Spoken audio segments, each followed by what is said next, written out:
ओम नमो भगवते वासुदेवाय। आप सभी को मेरा प्रणाम। आज मैं गीता के द्वितीय अध्याय का पाठ और उसका महात्म्य हिंदी में बताने जा रही हूँ। आशा है आप इसको सुनकर लाभान्वित होंगे और अपने मन को शांति प्रदान करेंगे तथा इसके साथ में जितनी भी दिवंगत आत्माएं हैं उनको भी शांति प्राप्त हो, इस उद्देश्य से मैं इसका पाठन कर रही हूँ। इससे पहले भी मैं अपने एक वीडियो में प्रथम पाठ को कर चुकी हूँ और ये मेरा द्वितीय पाठ है। आप चाहें तो इसे YouTube चैनल पर देख सकते हैं और उसको सुनकर लाभान्वित भी हो सकते हैं। तो आज मैं जब पाठ कर रही हूँ, जब संजय और ये को भगवान ने जब दिव्य दृष्टि दे दी थी और श्री कृष्ण और अर्जुन के बीच में जो संवाद चल रहा था उसको द्वितीय अध्याय में बताया गया कैसे भगवान श्री कृष्ण ने अर्जुन को उपदेश दिया।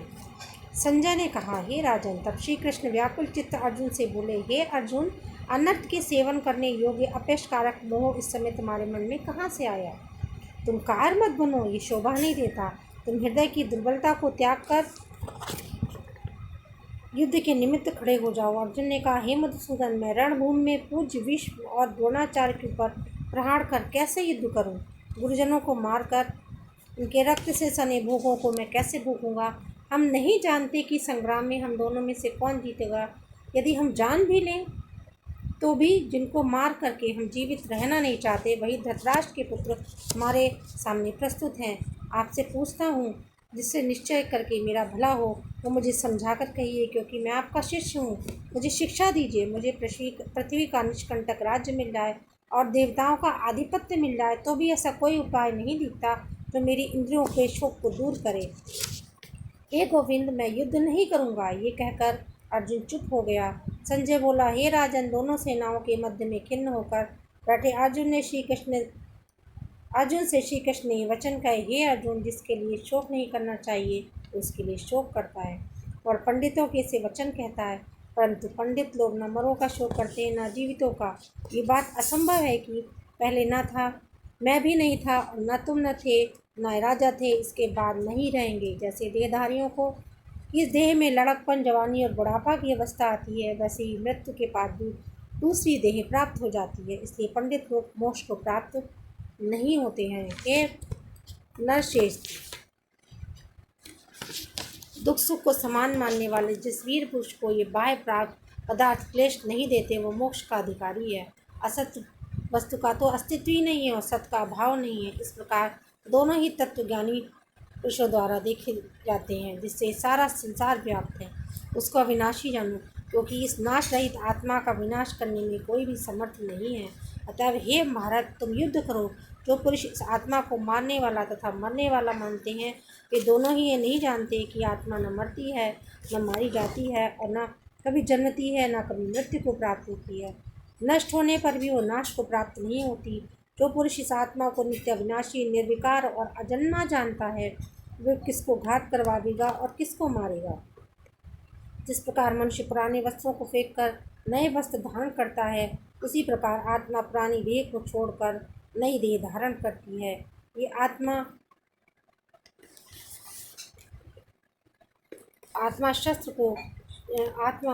शस्त्र नहीं काट सकते, अग्नि जला नहीं सकती, जल भिगो नहीं सकता। ये अविनाशी, सर्वव्यापी, स्थिर, अचल और सनातन है। ये इंद्रियों से जानी नहीं जा सकती, ये कल्पना से भी परे है। इसलिए ऐसा जानते हुए तुम्हें शोक करना उचित नहीं है।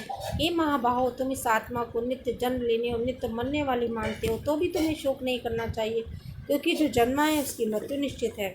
अतः जो बात अनिवार्य है उसके लिए सोचना व्यर्थ है। जन्म लेने से पहले तुम क्या थे, किसी को नहीं मालूम। फिर मरने के पीछे क्या होगा, ये भी कोई नहीं जानता।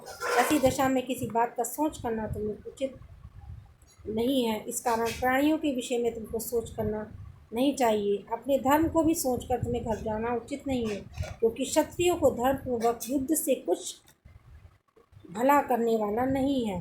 कुछ और चीज़ ऐसी नहीं है जो उनका भला कर सके। हे पार्थ, बिना इच्छा किए स्वर्ग का द्वार रूप यह युद्ध तुमको स्वतः प्राप्त हुआ है। यदि तुम अपने धर्म के अनुसार इस संग्राम को ना करोगे तो अपना धर्म और बढ़ाई खो बैठोगे। सब लोग तुम्हारे अब कीर्ति करेंगे और प्रतिष्ठा वाले पुरुषों के लिए अपयश का होना मृत्यु से बढ़कर है। ये महारथी समझेंगे कि अर्जुन डर कर संग्राम से हट गया, और अब तक जो लोग तुम्हारा मान करते थे वो अपयश करने लगेंगे। शत्रु लोग तुम्हारे पराक्रम की निंदा करते हुए अनेक प्रकार के दुर्वचन कहेंगे। इससे बढ़कर दुख तुमको और क्या होगा। यदि तुम युद्ध में नष्ट हो गए तो स्वर्ग भोगोगे, जीतने पर पृथ्वी तल का राज्य करोगे। इसलिए युद्ध के निमित्त दृढ़ प्रतिज्ञ होकर खड़े हो जाओ। सुख दुख, लाभ हानि, जय पराजय, इनको समान समझकर लड़ने के लिए तैयार हो। ऐसा करने से तुम पाप को प्राप्त नहीं होगे। ये पाठ, ये ज्ञानोपदेश ज्ञान योग के विषय में तुमसे कहा गया। अब निष्काम कर्मयोग के विषय में सुनो। जिस प्रकार ज्ञान को पाकर कर्म बंधन से तेरी मुक्ति होगी, कर्मयोग मार्ग पर एक बार प्रारंभ किए बिना कर्म का नाश नहीं होता और विघ्न पड़ने पर शुभ फल प्राप्त होता है। इस कर्म का केवल प्रारंभ संसार के भय से छुड़ाकर पूर्ण ब्रह्म को प्राप्त करना है। निश्चय करने वाली बुद्धि इस निष्काम कर्म में एक है, और कामना करने वाले पुरुषों की बुद्धि एकाग्र नहीं रहती, उनकी शाखा प्रशाखाएँ होती हैं। ऐसी दशा में मनुष्य संदेह में रह जाता है। हे अर्जुन, अज्ञानी उस पुष्पिता वाणी को ही स्वर्ग सुख से बढ़कर कुछ नहीं समझते। स्वर्ग सुख को ही जो उत्तम पुरुषार्थ समझते हैं। ऐसे अविवेकी जनों का चित्त भोगादि में निमग्न रहता है। जिनका चित्त इस प्रकार मोह में लिप्त रहता है और जिनकी आसक्ति भोग विलास ऐश्वर्य में है, ऐसे पुरुषों के अंतःकरण में निश्चयात्मक बुद्धि नहीं होती है। हे अर्जुन, वेद त्रिगुणात्मक यानी सकाम है, तुम निष्काम हो जाओ। दुख सुख में को समान जानकर नित्य योग क्षेम आदि स्वार्थों में न पड़कर धीर जवान और आत्मनिष्ठ हो। जैसे छोटे छोटे अनेक जलाशयों में मनुष्य का कार्य सिद्ध नहीं होता, बड़े जलाशयों से सब प्रयोजन अनायास सिद्ध हो जाते हैं, उसी तरह संपूर्ण वेदों में कहा हुआ काम कर्मों का फल ब्रह्म में भक्ति रखने वाले मनुष्य को सहज में ही प्राप्त हो जाता है। तुमको केवल कर्म करना चाहिए, फल तुम्हारे अधिकार में नहीं है।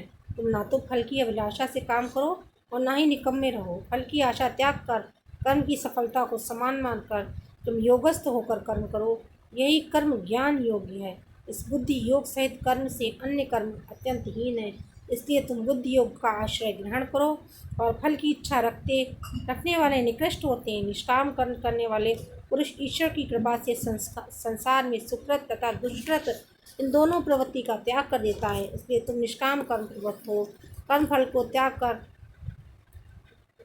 ही बुद्धि व्यक्ति ज्ञानी पुरुष जन्म बंधन से हटकर मोक्ष को प्राप्त होते हैं। जब तुम्हारी बुद्धि मोहन के बाहर निकल जाएगी, तब तुम्हारा मन आगे सुनने वाली बातों से विरक्त हो जाएगा। अनेक श्रुतियों स्मृतियों को सुनने से तुम्हारी बुद्धि भ्रमित हो गई है।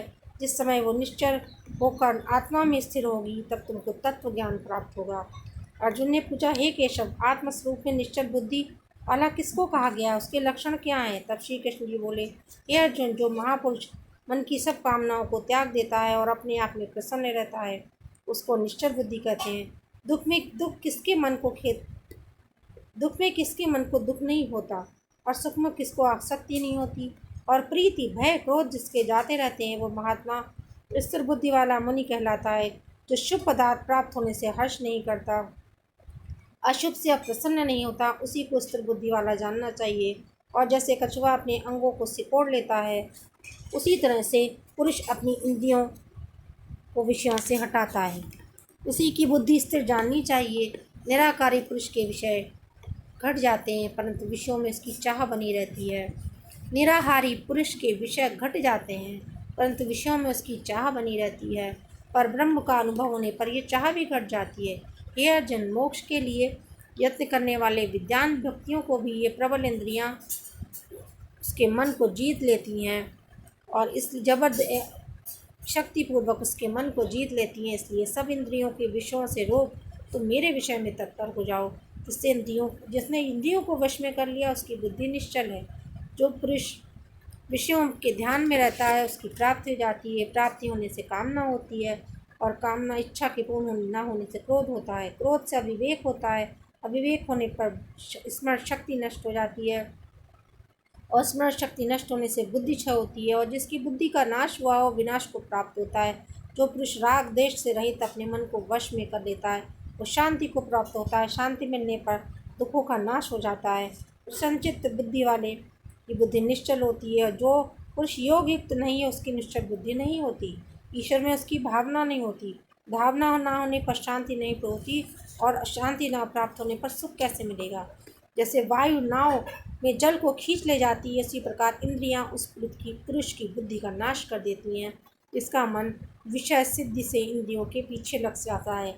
इस कारण हे माँ बाहो, जिसने इंद्रियों को विषयों से सर्वथा रोक रखा है, उसकी बुद्धि स्थिर है, और जब सब प्राणियों की रात है उसमें संयमी जागता रहता है।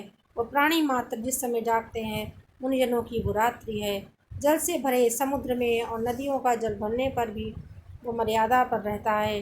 उसी प्रकार जिस पुरुष के मन में इच्छा न रहने पर भी सब विषय भोग प्रवेश करते हैं, उसी को शांति मिलती है। विषयों की इच्छा करने वालों को शांति नहीं मिलती। जो सब कामनाओं को छोड़कर इच्छा रहित विचरता है और ममता अहंकार जिसमें नहीं है, वो शांति को प्राप्त होता है। हे पार्थ, ब्रह्म स्थिति यही है। ऐसी स्थिति मिल जाने पर प्राणी फिर मोह में नहीं फंसता और अंत समय में निर्वाण ब्रह्म को प्राप्त हो जाता है। इति श्रीमद्भगवद्गीता उपनिषद सुब्रह्म विद्या योगे शास्त्रे श्री अर्जुन संवादे आत्मसंयम योग नाम द्वितीय अध्याय था ये आपका, और आपके लिए मैंने ये प्रस्तुत किया। अब इस दूसरे अध्याय का क्या महात्म्य है उसको भी बताने जा रही हूँ। ध्यानपूर्वक सुनिए, क्योंकि इसका महात्म्य सुनने से जो आसपास महात्म्य सुनता है उसको भी बड़ा सुख प्राप्त होता है, और जो आत्माएं होती हैं वो भी संतुष्ट होती हैं। तो श्री नारायण, और आज एकादशी का अवसर भी है, शुभ अवसर है, जिसमें मैं भगवान नारायण से प्रार्थना करती हूँ कि वो सभी को सुख और शांति प्रदान करे। सभी की मंगल कामना के साथ मैं इस महात्म्य को बताने जा रही हूँ, जो कि हमारी गीता ग्रंथ में बताया गया है। श्री नारायण जी बोले, हे लक्ष्मी, दक्षिण देश में एक पूर्ण नाम का नगर था। वहाँ एक देव सुशर्मा धनवान रहता था। वो साधु सेवा करता था। जब संत सेवा करते बहुत दिन बीत गए तो उसके यहाँ एक बाल नामक ब्रह्मचारी आया। उसने उसकी सेवा करी, बहुत सेवा करी और विनय करी, हे संत जी, मुझे कृपा कर नारायण को पाने का ज्ञान उपदेश प्रदान करो, जिससे मेरे जीवन का कल्याण और मुक्ति हो। तब ब्रह्मचारी ने कहा, मैं तुझे गीता जी के दूसरे अध्याय का पाठ सुनाता हूँ, उससे सुनने का तेरा कल्याण होगा। तू श्रवण कर। एक अयाली वन में बकरियाँ चराता था और मैं वहाँ भजन करता था। एक दिन रात को अयाली बकरियाँ लेकर घर गया और मार्ग में एक सिंह बैठा था। एक बकरी उसके आगे से निकली और शेर वहाँ से भाग गया। तब अयाली के बड़ा आश्चर्य हुआ और वो भी वहाँ से आया और उसने चरवाहे से पूछा, मैंने आश्चर्य देखा कि बकरी को देख शेर भाग गया, तुम तो कालज्ञ हो, वो वृत्तांत मुझे बताओ। संत ने कहा, हे अयाली, मैं तुझे पिछली वार्ता सुनाता हूँ। बछली पिछले जन्म में डायन थी और जब इसका पति मर गया तो और बड़ी डायन हो गई, जिस सुंदर लड़के को ये देखती थी उसको खा लेती थी। पिछले जन्म में ये शेर पिछले जन्म में एक फंदक था, और जब वो पक्षी पकड़ने वन में गया तो डायन भी वन को गई और उसने फंदक को पकड़कर खा लिया। अब वही फंदक शेर हुआ। अब डायन बकरी हुई और शेर पिछले जन्म की शेर को खबर है, इसलिए बकरी को देखकर शेर ने जाना कि अब मुझे खाने आई है। तब अयाली ने कहा, मैं पिछले जन्म में कौन था? तब संत ने कहा, तू पिछले जन्म में चांडाल था। अयाली ने कहा, ब्रह्मचारी जी, कोई ऐसा उपाय है जिससे हम तीनों इस अधम देह से छूटे? तब संत जी ने कहा, हम तुम तीनों का उद्धार करते हैं। इतना कहकर संत जी ने गीता जी के अक्षर सुनाए, गीता जी के श्लोक सुनाए। उसी समय आकाश विमान से आए और आकाश से बहुत से विमान आए। उन सभी विमानों में बैठकर वो लोग वैकुंठ लोक को गए। इस अधम देह से छूटकर देह को पाकर वैकुंठ को चले। तब श्री नारायण जी ने कहा, हे लक्ष्मी जी, जो मनुष्य गीता जी के ज्ञान को पढ़े सुने वो अवश्य मुक्ति को प्राप्त हो जाता है। ओम नमो भगवते वासुदेवाय नमः। भगवान श्री कृष्ण की इस गीता पाठ को सुनकर और उसके महात्म को सुनकर इतना मन शांत हो जाता है कि बस प्रभु के आनंद में ही लीन हो जाता है। आशा करती हूँ आप भी इससे लाभान्वित होंगे, इसको सुनेंगे। इसका प्रथम अध्याय मैं यूट्यूब पर एक प्रथम अध्याय का चैनल बना चुकी हूँ। आपको अगर पसंद आए तो उसको लाइक करिएगा और इसको भी सुनिएगा, लाभान्वित हो तो आप लाभान्वित हो, और अगर आनंद आए उस आनंद में इसको ज़रूर लाइक करिएगा, ताकि मैं आपको अगला पाठ उत्साहपूर्वक सुनाऊं और आप इससे लाभान्वित होते रहें। सभी के साथ मंगल हो। और सर्वे संतु निरामया सर्वे भवन्तु सुखिनः सर्वं सन्तु निरामया मा कश्चित् दुःखभाग् भवेत्। सर्वे संतु निरामया, सभी किसी को, सब लोग सुखी हों, किसी को किसी प्रकार का कष्ट ना हो। सर्वे भवन्तु सुखिनः सर्वे सन्तु निरामया सर्वे भद्राणि पश्यन्तु माँ कश्चित् दुःखभाग् भवेत्। सभी लोग सुखी हों, किसी को किसी तरह का कष्ट प्राप्त ना हो। इसी मंगल कामना के साथ मैं ये पाठ यहीं पर समाप्त करती हूँ। ओम नमो भगवते वासुदेवाय।